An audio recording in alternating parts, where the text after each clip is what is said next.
ministère de l'administration territoriale. Donc, il y a 2 sorties aujourd'hui qui ne peuvent pas rester. C'est-à-dire qu'on ne peut pas laisser les 2 sorties là passer sans riposter. Pourquoi riposter? D'abord parce qu'on est citoyen camerounais.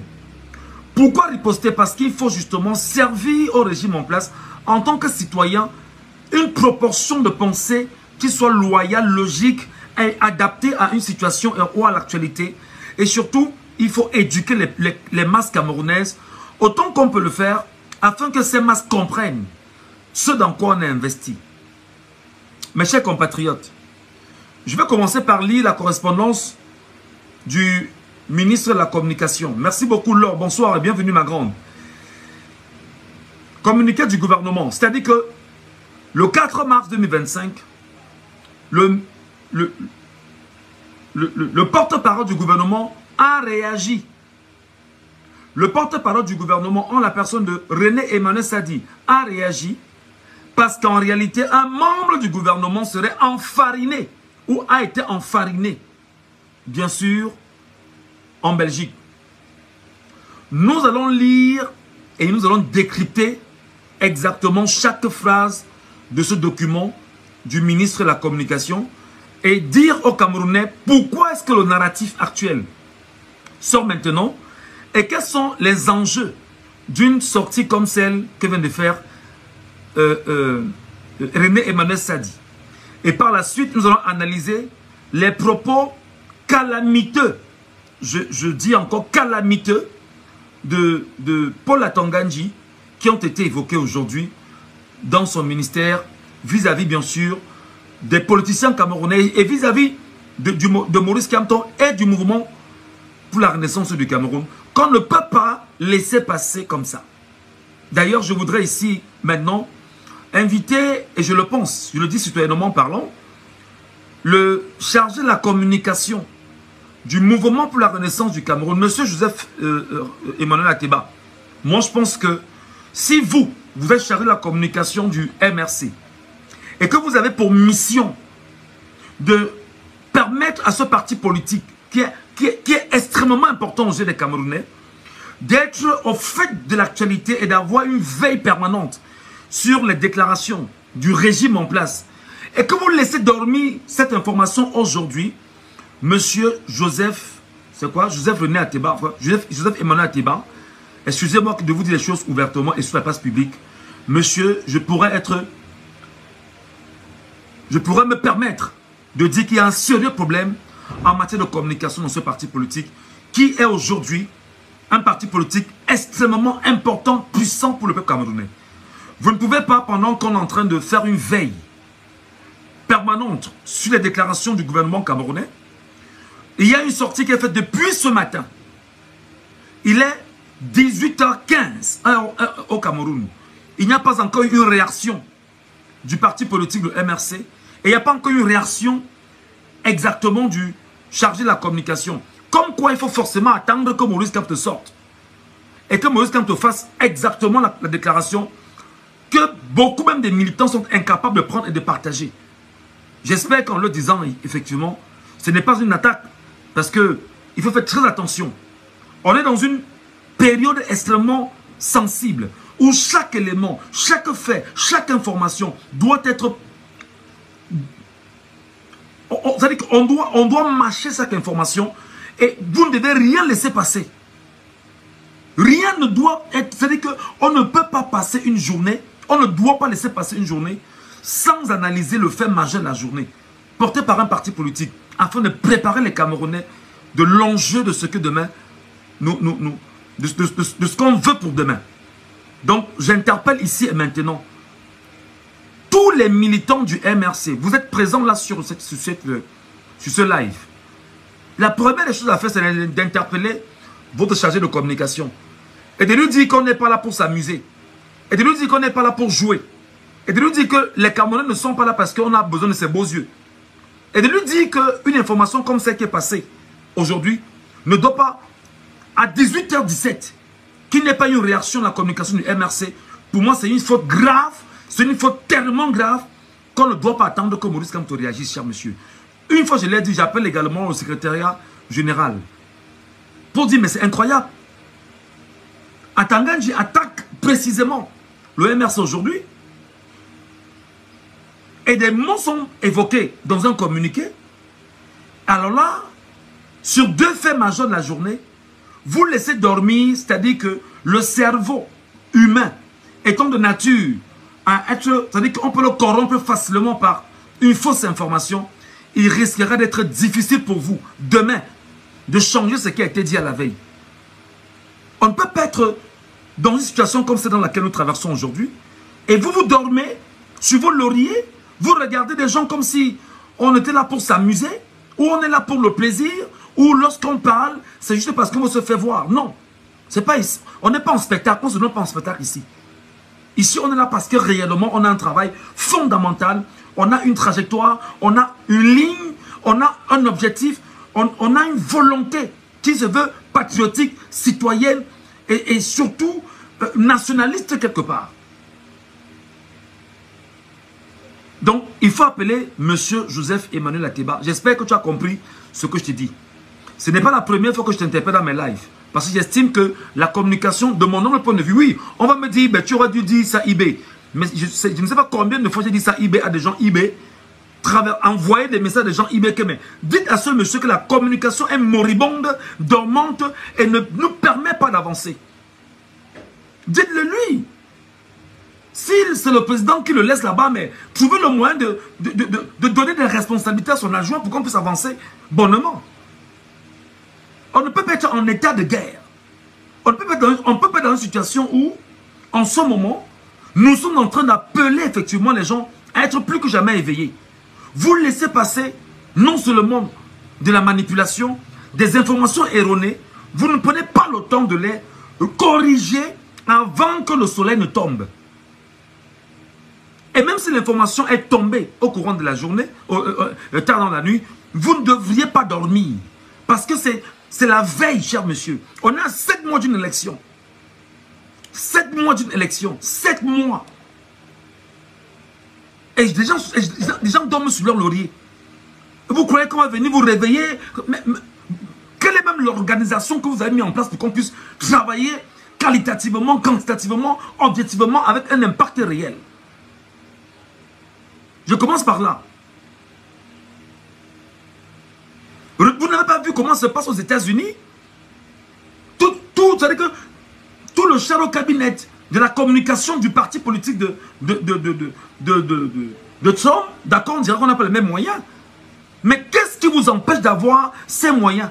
Ou qu'est-ce qui vous empêche d'avoir effectivement une équipe soudée, sérieuse, importante qui travaille autour de vous?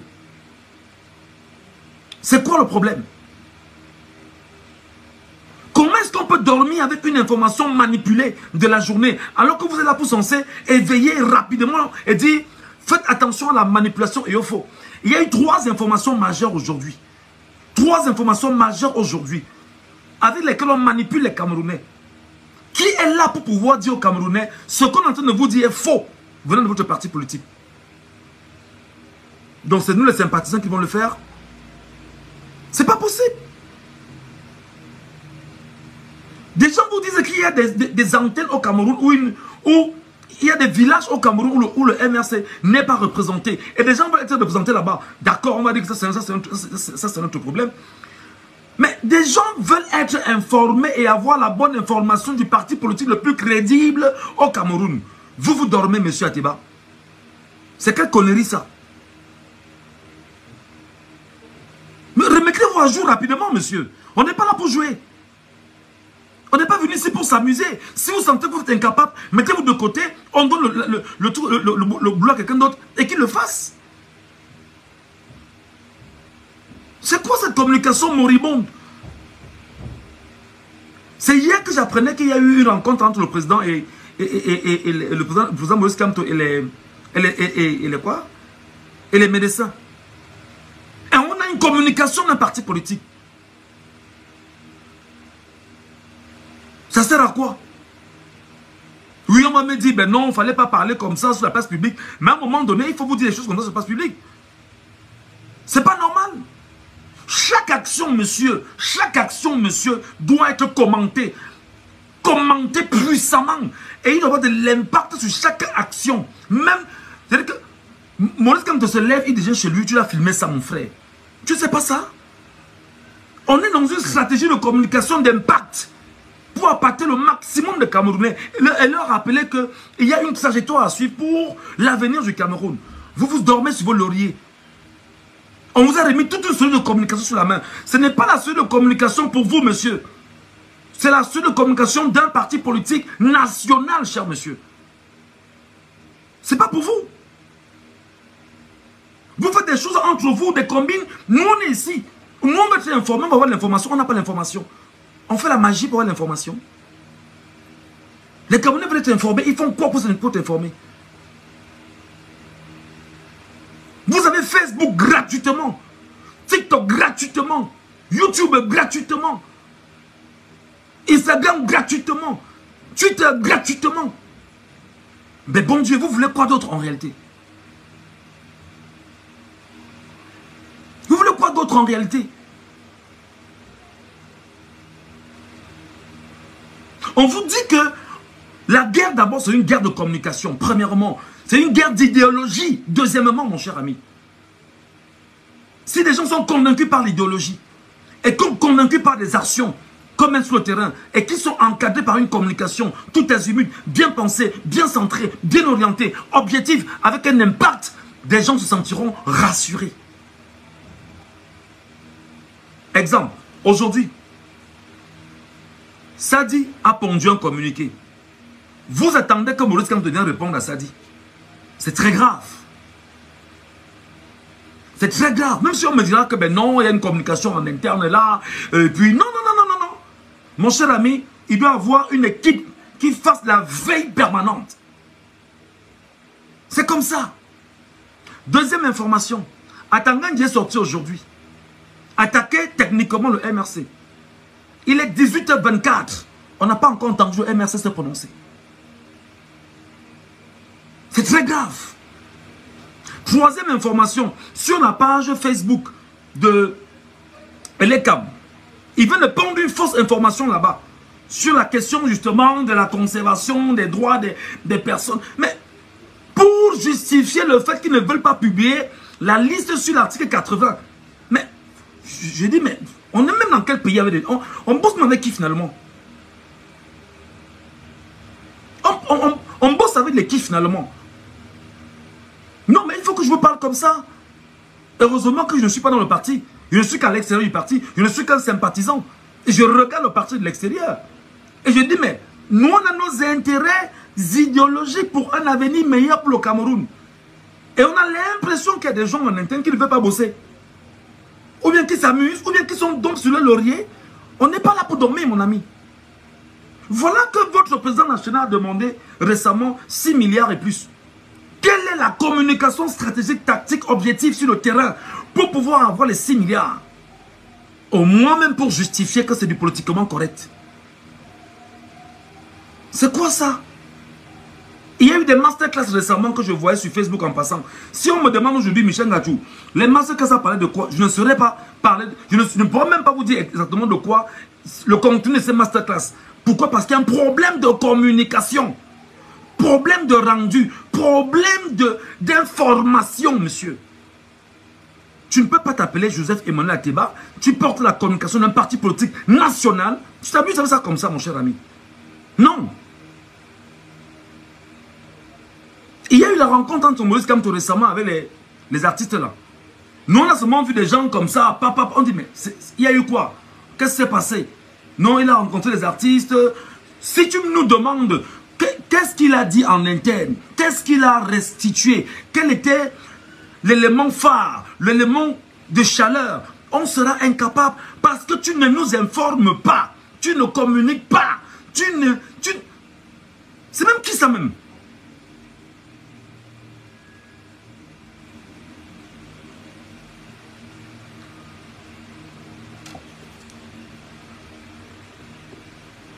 C'est pas possible.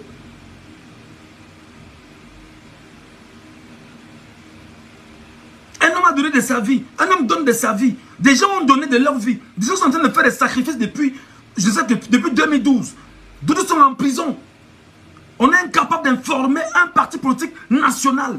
Parler aux militants. Ce qui est encore grave, c'est que le président national, Maurice Kamto, fait souvent des publications. Je suis surpris de me rendre compte qu'il n'a pas 200 partages. C'est-à-dire que des gens disent qu'ils sont avec Kamto. Mais il fait une publication, il n'a pas 200 partages. Alors qu'il a des militants dans tout le pays.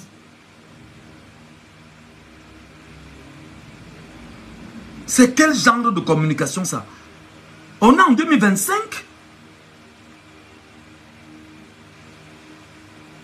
C'est quoi ça? Cher ami, écoute très bien. On est en ce moment dans une situation où chaque élément doit être un événement. Chaque acte posé doit être un événement. Chaque déclaration doit être un événement.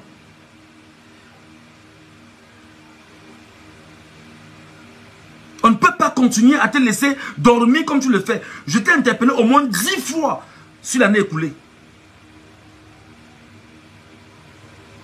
Ils ont peur de quoi? Ils ont peur de quoi? Je vous dis que vous avez Facebook, mon Dieu. Facebook est une télévision internationale, bon Dieu. TikTok, c'est grave. Twitter, c'est là. Instagram est là. Telegram, c'est la magie. Mais vous courez quoi dans les télévisions d'à côté, les radios d'à côté, où on ne vous sait rien là-bas. Pourtant, vous avez l'endroit idéal pour pouvoir appâter le maximum du peuple camerounais. Le peuple camerounais est sur ça, mon cher ami. Avec ça, cette histoire, c'est entre les mains. Tout le monde a ça entre les mains.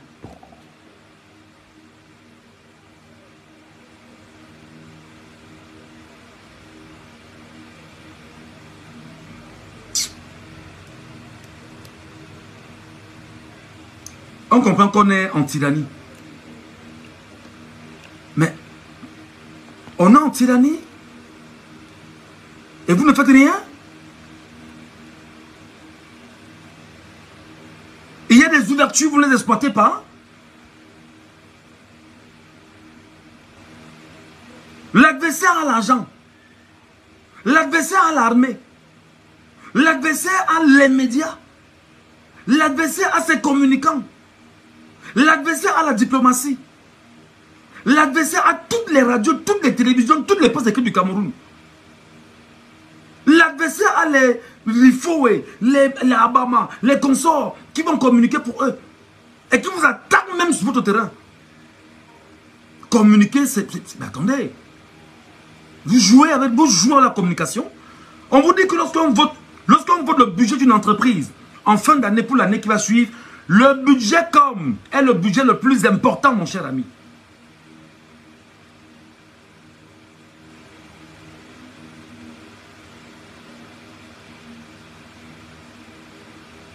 C'est très important. J'espère que le message qui est passé, M. Ateba, vous avez suivi le message qui est passé. Et que vous allez vous ressaisir très rapidement. Parce que si vous ne vous ressaisissez pas, je peux vous dire très honnêtement, moi je ne vous lâcherai pas.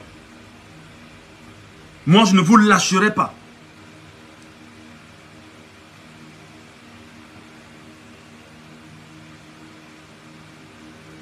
Mes chers amis, le rendez-vous que je vous ai donné ce soir, c'est un rendez-vous pour analyser 2 faits majeurs de la journée.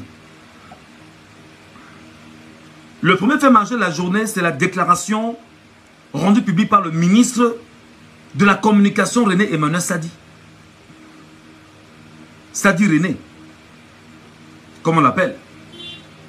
Qu'est-ce qu'il dit? Sadi René enfin est sorti. Sadi René est sorti. Atangandi est sorti. C'est devant vous ici que la situation de Meyo-Centre s'est posée. On n'a pas entendu Sadi. Combien de fois, moi-même, Michel Ngachou, j'ai interpellé René Emmanuel Sadi sur Facebook pour dire que mais Sadi est dans ce pays. J'ai demandé si Sadi était dans ce pays. Sadi n'a pas répondu. Sadi n'a pas toussé. Sadi n'a même pas régembé. Il y a un tollé, il y a une clameur sociale. Sadi n'est pas là. On n'entend pas René Emmanuel Sadi. Affaire de Meyo, 2 morts, 2 personnes sont parties. On n'a pas entendu René Emmanuel Sadi. Stéphane, mon TikTok a été attaqué. Je ne sais pas ceux qui ont signalé mon TikTok. Et malheureusement, je ne serai opérationnel que dans quelques 2-3 jours. Là. Donc voilà. Ça va aller, t'inquiète. C'est pas possible. Sadi René, ministre de la communication, porte-parole du gouvernement. 2 personnes sont décédées à Meyo Centre. Une semaine après, le préfet a fait sa sortie, le préfet d'une thème. Mais le ministre de la communication d'un pays, face à l'escalade, la violence entre allogènes et autochtones, est muet, est calme, ne dit rien à qui que ce soit. René Emmanuel Sadi. Paul Atanganji, qui est le patron de la sécurité nationale, n'a même pas osé répondre le moindre message. Après 2 morts à Meyo Centre, dans la vallée d'une thème. À côté de ceci, quelques jours avant, il y a un jeune Camerounais qui se trouve en Allemagne, qui a appelé ouvertement au génocide de Bamileke au Cameroun. On n'a pas entendu René Emmanuel Sadi. On n'a pas entendu René Emmanuel Sadi. On n'a pas entendu Paul Atanganji. Paul Biya ne s'est pas désolidarisé des propos comme cela. Paul Biya n'a même pas toussé. Pourtant, il a un cabinet civil. Il a un secrétariat général. On ne les a pas entendus. Abel et Limbi Lobe. Abel et Limbi Lobe est venu sur une télévision camerounaise appeler au négationnisme devant le peuple camerounais. Une semaine après, la même télévision l'a réinvité comme pour humilier, piétiner, déshumaniser le peuple camerounais global. Paul Biya ne s'est pas désolidarisé. Le porte-parole du gouvernement n'a même pas osé tousser. Pire. L'intervention de Michel Ngatsou s'inscrit dans un contexte politique brûlant à l'approche des élections présidentielles camerounaises d'octobre 2025. L'analyse de ces propos exige une lecture critique des dynamiques de pouvoir en place, des stratégies de communication des différents acteurs et des attentes des citoyens camerounais. Dans un pays marqué par la longévité du régime de Paul Biya, la question de l'opposition, de son organisation et de sa capacité à mobiliser devient centrale. Ngatsou met en avant l'importance du mouvement pour la renaissance du Cameroun, MRC, et fustille son manque de réactivité face aux attaques du gouvernement. Ce positionnement soulève plusieurs questions essentielles. Tout d'abord, la situation politique du Cameroun est dominée par un régime qui a su maîtriser l'art du contrôle des médias, de la répression politique et de la cooptation des élites. Paul Biya, au pouvoir depuis 1982, a construit un système où l'opposition peine à exister dans un espace politique verrouillé. L'un des éléments clés de la longévité de ce régime repose sur sa capacité à imposer son propre récit des événements et à marginaliser les voix dissidentes. La communication gouvernementale y joue un rôle crucial, notamment à travers des figures comme René Emmanuel Sadi, ministre de la Communication et porte-parole du gouvernement. Lorsqu'Ngatsou critique l'inaction du MRC face aux déclarations officielles, il met en lumière un problème fondamental. L'opposition camerounaise, notamment le MRC de Maurice Kamto, est-elle en mesure de contrer la machine communicationnelle du pouvoir? Le gouvernement camerounais déploie une stratégie de communication bien rodée, où chaque prise de parole officielle est calibrée pour maintenir l'ordre établi. Lorsqu'un événement potentiellement embarrassant survient, comme l'incident impliquant un membre du gouvernement à l'étranger, la réponse officielle cherche à minimiser l'impact en cadrant l'information selon les intérêts du pouvoir. Dans ce cadre, la réaction tardive ou absente du MRC face aux attaques du régime peut être interprétée de plusieurs manières. Est-ce une simple négligence organisationnelle, comme le suggère Ngatsou, ou une prudence stratégique face à une répression politique bien réelle. Le Cameroun est un pays où l'expression politique peut avoir de lourdes conséquences. Les événements de 2018, avec l'arrestation de Maurice Kamto et de plusieurs cadres du MRC après la présidentielle, illustrent les risques encourus par les figures de l'opposition lorsqu'elles contestent ouvertement le régime. Il est donc possible que l'absence de réaction rapide du MRC face aux attaques verbales du gouvernement ne soit pas uniquement liée à une mauvaise gestion de la communication, mais aussi à une volonté d'éviter une escalade répressive. Cependant, cette prudence peut être perçue comme un manque de leadership et de combativité, ce qui alimente la frustration exprimée par Ngachou. Un autre aspect soulevé par son intervention est l'importance cruciale de la communication politique dans un contexte électoral tendu. L'opposition camerounaise, notamment le MRC, fait face à un double défi: convaincre une population largement désabusée par des décennies de gouvernance autoritaire et répondre efficacement aux attaques du pouvoir. Or, comme le souligne Ngachou, la communication du MRC semble marquer le pas, notamment sur les plateformes numériques. Dans un monde où l'information circule instantanément et où les opinions publiques se façonnent rapidement sur les réseaux sociaux, le retard ou l'absence de réaction peut être désastreux. L'exemple des États-Unis mentionné par Ngachou est pertinent. La communication politique moderne repose sur une veille constante, une capacité à produire du contenu immédiatement et à imposer son propre récit des événements. L'équipe de communication de Donald Trump, par exemple, a su exploiter les médias sociaux pour contrer la presse traditionnelle et mobiliser directement sa base. Dans le cas du Cameroun, où les médias traditionnels sont largement contrôlés par l'État, les plateformes numériques représentent un espace stratégique pour l'opposition. Or, l'incapacité du MRC à répondre rapidement aux attaques du gouvernement montre un manque de structuration et d'adaptation aux réalités contemporaines du combat politique. Cette faiblesse organisationnelle soulève une question plus large. Le MRC est-il prêt pour l'échéance électorale de 2025? À 7 mois du scrutin, l'absence de stratégie de communication claire et offensive peut être un handicap majeur. Ngachou insiste sur l'importance d'une communication proactive, soulignant que chaque jour perdu sans réponse aux attaques gouvernementales renforce le récit officiel et affaiblit la position de l'opposition. En d'autres termes, l'inaction équivaut à un abandon du terrain politique aux mains du pouvoir en place. Un autre élément central du discours de Ngachou concerne le rôle des militants et sympathisants du MRC. Il appelle ces derniers à interpeller directement les responsables du parti et à exiger une communication plus efficace. Cette interpellation traduit une frustration palpable au sein de la base militante. Dans une démocratie fonctionnelle, un parti d'opposition devrait être capable de mobiliser rapidement ses troupes, de diffuser des messages clairs et de riposter aux attaques gouvernementales en temps réel. Si le MRC ne parvient pas à répondre à cette attente, il risque de perdre en crédibilité auprès de son propre électorat. L'importance du narratif est un point clé de cette analyse. Le régime de Paul Biya a construit un discours où l'opposition est présentée comme irresponsable, dangereuse et inapte à gouverner. Pour contrer ce discours, le MRC doit non seulement réfuter ces accusations, mais surtout imposer sa propre vision du Cameroun de demain. Cela passe par une stratégie de communication offensive, claire et cohérente. Or, à en croire Ngachou, le parti de Kamto peine à structurer un message fort et mobilisateur. Le manque de coordination interne évoqué dans son discours est également symptomatique d'un problème plus profond au sein de l'opposition camerounaise. Les divisions, les luttes d'influence et l'absence d'une vision stratégique commune affaiblissent la dynamique du MRC.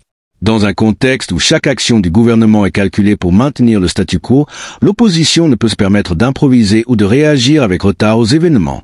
Un aspect crucial soulevé dans ce débat est l'impact psychologique des stratégies de communication.